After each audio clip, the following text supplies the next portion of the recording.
How to remove Instagram from Facebook Account Center.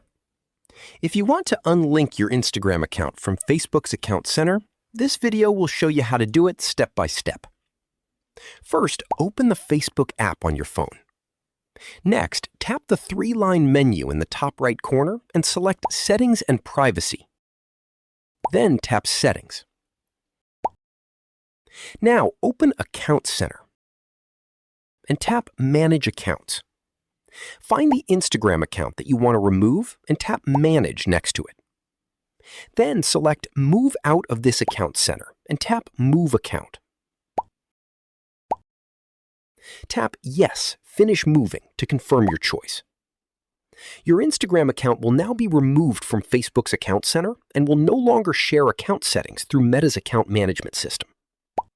That's how you can remove Instagram from Facebook's Account Center. If you found this video informative, click on like, share, and subscribe for more videos.